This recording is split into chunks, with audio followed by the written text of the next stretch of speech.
que no mínimo é um pouco polêmico em termos da psicoterapia, né? Por que eu estou aqui falando sobre justiça social em psicoterapia? Então é uma questão de ver em que foco que eu vou colocar a questão da justiça social no nosso campo, né? Isso é talvez a coisa mais importante, né? Mesmo porque, senão, as pessoas às vezes fazem fantasias, quando a gente vai falar de justiça social aqui dentro do nosso campo, que eu vou falar sobre o sistema financeiro, isso e aquilo. Não vai ser por aí o caminho. Estou pegando um outro viés, né, do pensamento de justiça que serve para ser aplicado dentro do nosso campo. Serve para ser aplicado dentro do nosso campo. Muito bem. Então eu vou desenrolar aí aos poucos esse pensamento e depois aí, se der tempo, uns 10 minutos finais, a gente compartilha um pouquinho, trocamos uma ideia do que sobrou disso aí para vocês, tá? Vamos começar com esse slide aí, que eu acho que ele é muito básico para o que eu pretendo falar aqui, que é um slide de uma pintura do Escher, né, em que ele coloca junto ali dois bichinhos importantes na vida de todos nós. Ali você vê uma relação entre um anjo e o diabo, né? Uma relação constante entre o anjo e o diabo, né? Eu tenho a impressão que a justiça, ela passa muito por essa reflexão, por esse questionamento constante que nós possamos realizar dentro da gente, né?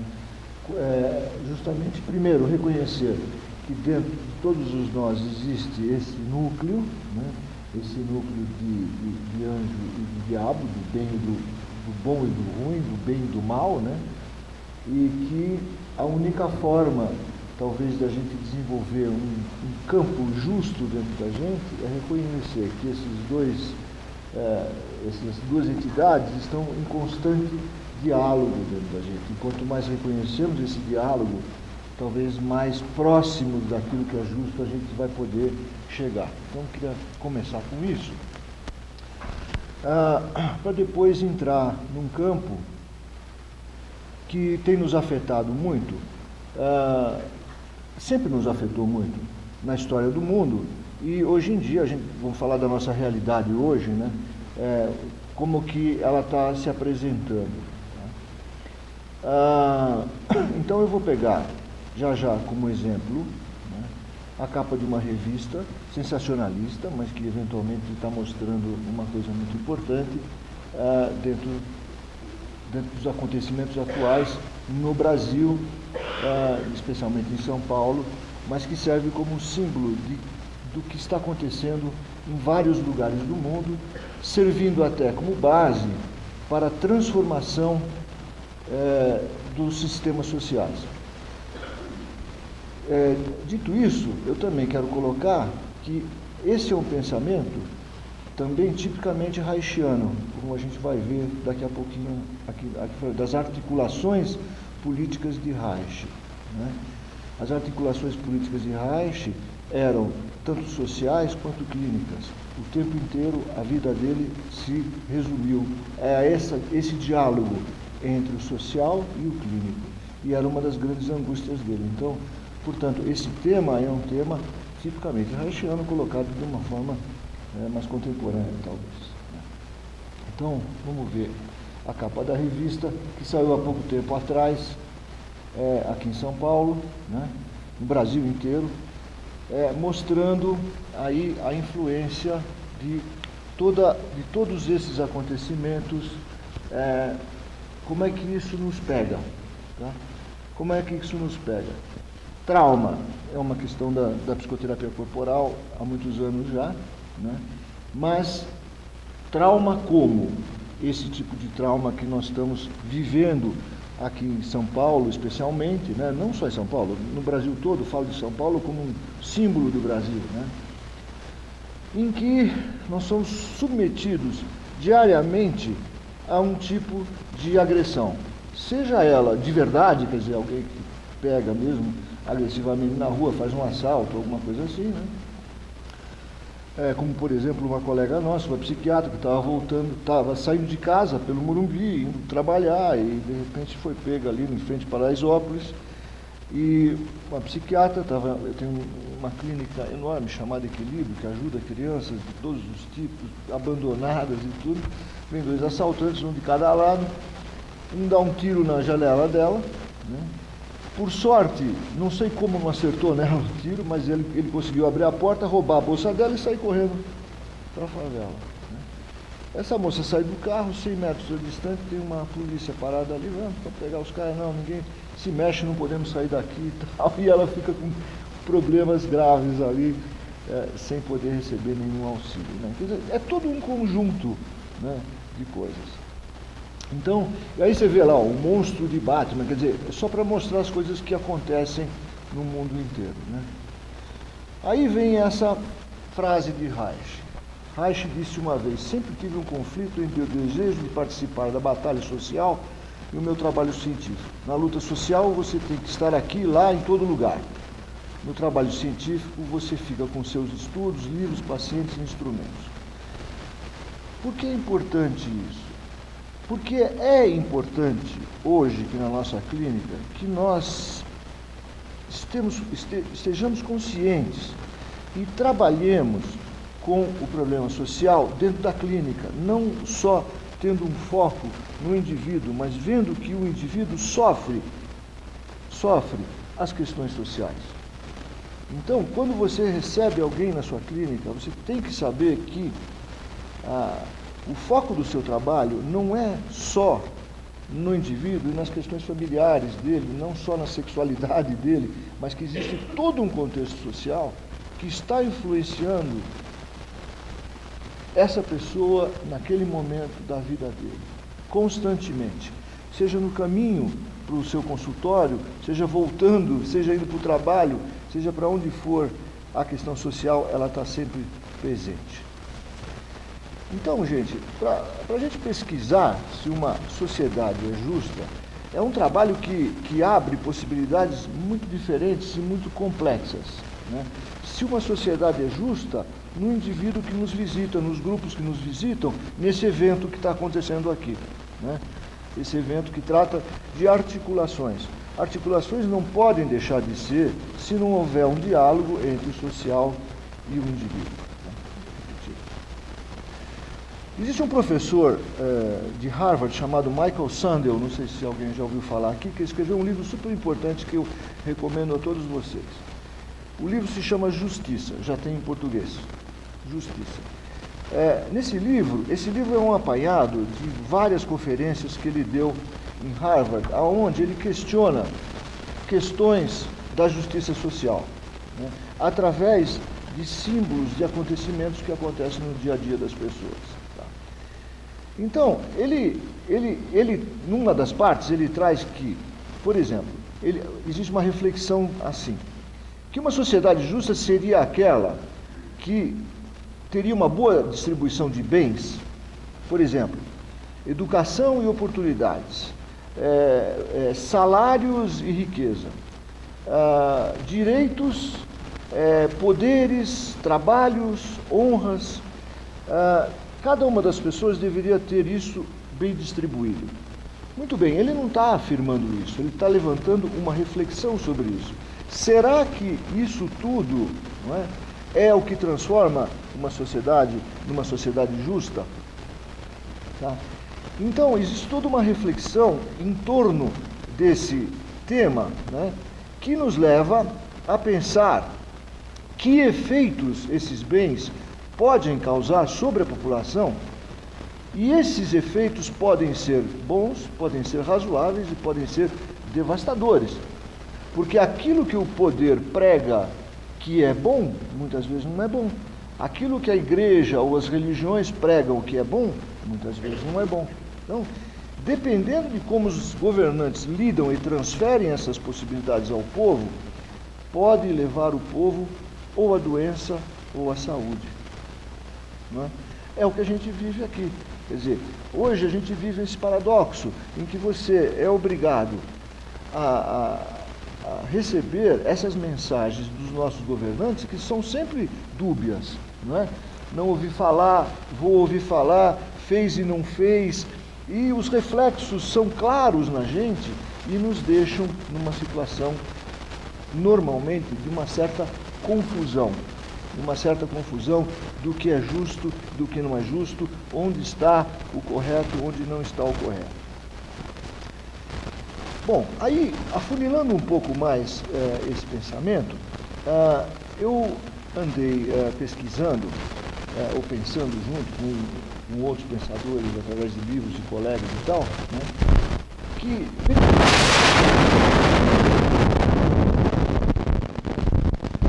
Se a gente for pensar, né, primavera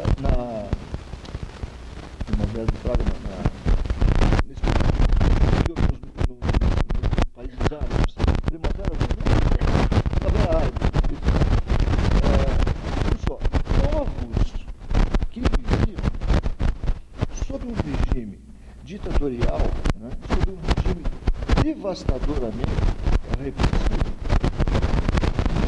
nos últimos 10 anos, passam a criar revoluções. Então, um historiador e filósofo francês chamado Dominique Moïse, ele escreveu um livro sobre o quanto o emocional domina o quanto o emocional domina e é dominado pelo mundo, o quanto toda a política, todo o sistema financeiro trabalha com o povo muito mais através do emocional, né, do que, de fato, através das técnicas políticas. Um psicólogo, que já vou lembrar o nome, americano, escreveu um livro sobre isso.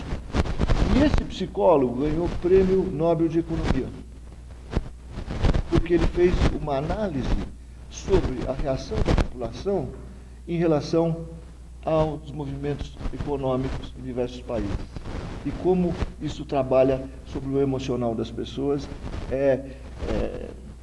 comandando, inclusive, as decisões que as pessoas tomam na vida. O Dominique Moïse, ele diz o seguinte, que o medo, a esperança e a humilhação são emoções que estão transformando o mundo. São emoções que estão transformando o mundo socialmente e elas expressam o nível de confiança que você tem em si mesmo. O medo, a esperança e a humilhação estão conectados em como as pessoas recebem seus ganhos vindos do poder. Tá? Então, essas emoções, medo, esperança e humilhação, são as emoções que estão comandando o que se passa pelo mundo. Se você for pensar nesses países árabes que se revoltaram, e não são só países árabes que se revoltaram nesses últimos tempos, mas estou tomando eles como exemplo, são povos altamente humilhados pelos regimes repressivos, em que a população tinha que baixar a cabeça, em que as mulheres tinham que deixar de existir, enfim, todas essas repressões conhecidas. Como que, de repente, um povo totalmente submisso, totalmente humilhado, né, passa a ter uma posição forte na sociedade? Só pode ser porque algum tipo de movimento psicológico está acontecendo entre a população que está estimulando isso. Ou seja, ninguém aguenta viver a um nível de humilhação tão grande por tantos anos. E esses povos vivem essa humilhação há séculos. Não é? Facilmente as aparências das pessoas levavam a desconfianças e bastava alguém vestir alguma vestimenta parecido com o possível inimigo, esse já era deixado em absoluta solidão e quase desespero. O que eu quero dizer com isso? Quero dizer que não bastava só a sua atuação na sociedade. Bastava você se vestir como um árabe que você já é perseguido. Bastava você se vestir especialmente os árabes, que são tidos como terroristas, né? Em geral, basta você ter uma aparência árabe que você já entra num sistema de perseguição. Então, a humilhação, a esperança e o medo vão tomando conta da população, dependendo onde estávamos ou o que fizéssemos. O Dominique Moise, ele diz o seguinte: o medo é a ausência de confiança. Aí eu vou afunilando um pouco mais para próximo do nosso trabalho, né? O medo é a ausência de confiança. Se sua vida é dominada por medo, você fica apreensivo sobre o presente e espera que o futuro fique ainda pior. A esperança seria o contrário, uma expressão de confiança. Se baseia na convicção de que hoje é melhor que ontem e que amanhã será melhor que hoje. Já a humilhação é a confiança machucada naqueles que perderam a esperança no futuro. Sua falta de esperança é erro dos outros que te trataram mal no passado. Quando o contraste entre seu passado glorioso e idealizado da sua infância, da sua adolescência, e seu presente é frustrado e é muito fortemente frustrado, a humilhação prevalece. A esperança quer dizer, eu quero fazer, eu posso fazer, eu farei. A humilhação seria, eu nunca poderei fazer, ou mesmo eu posso tentar destruí-lo, já que não posso estar junto. O medo é, ai meu Deus, o mundo ficou tão perigoso, como posso me proteger disso? Gente, quem não vive isso diariamente aqui em São Paulo é porque de alguma forma está alienado. Mas não só aqui em São Paulo, em qualquer lugar do mundo, essas emoções tomam conta do nosso dia a dia. Tá? Tomam conta do nosso dia a dia. E essas emoções acabam sendo, expressando o nível de confiança que a gente tem na gente mesmo. A confiança é vital para nações, assim como é vital para indivíduos, porque confiança te permite se projetar ao futuro, preencher suas capacidades e até transcendê-las. Então, quando a gente vive sob o regime do medo, sob o regime da humilhação, a nossa confiança baixa a um nível mínimo, quase imperceptível, a tal ponto de eventualmente até nos sentirmos heróis no nosso cotidiano. Hoje a gente conseguiu superar mais um dia. E como é difícil para a gente, cotidianamente, sentir uma certa confiança, mas, gente, não é uma confiança, é uma confiança básica. Aquela confiança que, eventualmente, uma criança tem nos pais. Aquela confiança básica, a gente perde. A confiança que um dia você teve, digamos, nos seus pais, se é que você teve pais que te permitiram sentir confiança, não é? E aí, se você não tem, se você perde essa confiança, né, o que acontece? Isso vai trazer uma característica confusional, porque você vai ficar, onde é que eu vou me agarrar? Aonde que eu posso, além de mim mesmo, se eu não tenho em mim, aonde que eu vou me agarrar? E aí tem esse espectro grande de poderes que te oferecem o quê? Confiança. Votem em mim, tomem esse partido, isso e aquilo e tal. Comprem esse tipo de roupa, comprem esse creme, façam essa plástica. Toda uma oferta para que você reforce essa confiança perdida. Mas, infelizmente, nenhuma, são só paliativos, né, que não vão de forma alguma te permitir entrar em contato com essa confiança básica, e você vai viver eternamente dependente desse processo. E provavelmente vai adoecer. Então, a confiança é uma das mais importantes partes da nossa saúde. A confiança básica. E é a mais ameaçada das nossas instâncias. A mais ameaçada constantemente das nossas instâncias.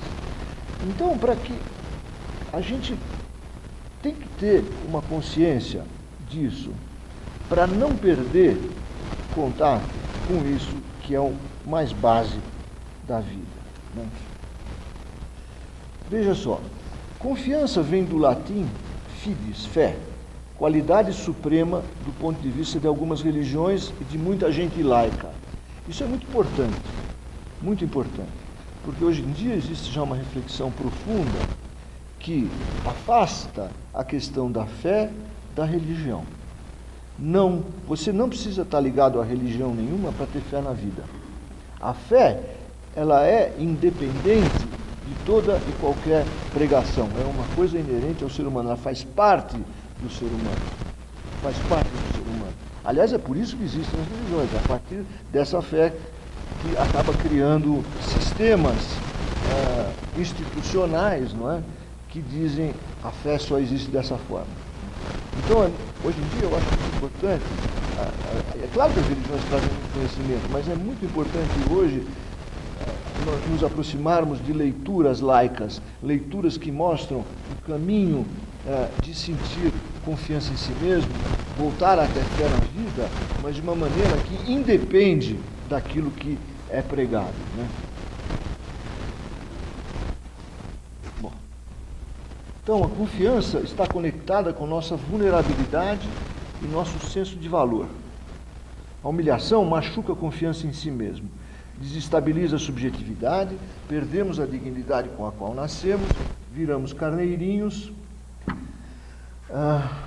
ou robôs dos mandatários lá de cima. Muito bem, vamos ver onde é que nós vamos chegar. A humilhação passa a ser, hoje, na minha opinião, um transtorno psíquico. Ela chega nesse nível de profundidade. Passa a ser um transtorno psíquico ocasionado pelos maus tratos, tanto a nível político-social quanto a nível familiar. Por que é um transtorno psíquico? Porque é uma coisa que você passa a não ter mais comando sobre ela. Você vive sobre um estado de humilhação constante, né, das mais variadas formas, em que você precisa ser muito inteligente para saber pôr limite nessa história toda e estar em contato consigo mesmo, né? A cultura da humilhação abala a dinâmica das articulações do indivíduo e de um povo. Existe uma cultura da humilhação, tá, que provavelmente leva às repressões que se falam tanto hoje em dia. Agora, a humilhação, o que ela abala também mais profundamente na gente? A dignidade de uma pessoa reside na sua natureza e na formação de sua essência moral e depois nasce de sua liberdade. Dignidade, está aí um conceito, está aí um sentimento, está aí uma sensação, está aí uma verticalidade que existe dentro do ser humano, muito importante, que fica absolutamente abalada por esse mundo social. Dignidade é uma coisa que a gente nasce com ela. Uma pessoa, existe a dignidade que você vai ganhando durante a vida, digamos, você se forma nisso, se forma naquilo, fala sobre isso, fala sobre aquilo e tal. Você tem uma dignidade social construída, tá? Mas existe uma dignidade que é muito anterior a essa. É a dignidade de ser humano, a dignidade existencial. É uma dignidade que nasce com você. Toda criança nasce digna, todo animal nasce digno, todo ser nasce digno. E todo ser perde a dignidade, essa que é essencial durante o transcorrer da vida, ou fortalece essa dignidade. Então, se você for pensar num cara como o Mandela, por exemplo, né? O Mandela é uma pessoa que jamais perdeu essa dignidade básica, o que fez com que ele conseguisse superar todas as humilhações que ele passou, né? Porque ele conseguiu, de alguma forma, manter essa dignidade. Mandela é só um exemplo, tem tantos outros que conquistaram isso. E como a nossa dignidade é abalada constantemente, né?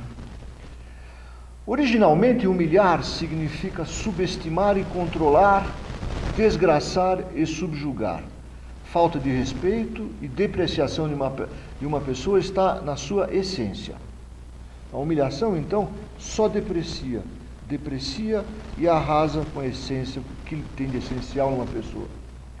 Um objeto, ele não é humilhado, mas um indivíduo é. O que acontece com um indivíduo humilhado?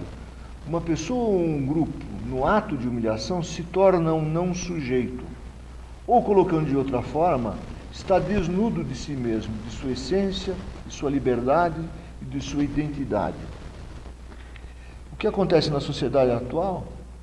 O que a mídia, o que a política prega é justamente nos tornarmos, perdermos a nossa subjetividade, que a nossa subjetividade fique arrasada. E isso é constante na clínica, é no dia a dia, a gente vê o quanto que nós lutamos para recuperar justamente a dignidade dos nossos colegas, dos nossos pacientes, do mundo onde a gente vive, da nossa família, né? Para não deixar que ela seja completamente arrasada. Então a humilhação passa a ser uma forma de controlar as relações a partir dos desmerecimentos. A dignidade passa a ser estraçalhada, colocando bem fortemente, porque é de fato assim que eu sinto, né? Quando eu falo de dignidade, eu estou falando sobre algo que é inerente ao ser humano, alguma coisa que fica lado a lado com o direito de existir e de viver, que existe antes da influência da cultura, alguma coisa que é criada ao mesmo tempo que nossa vitalidade.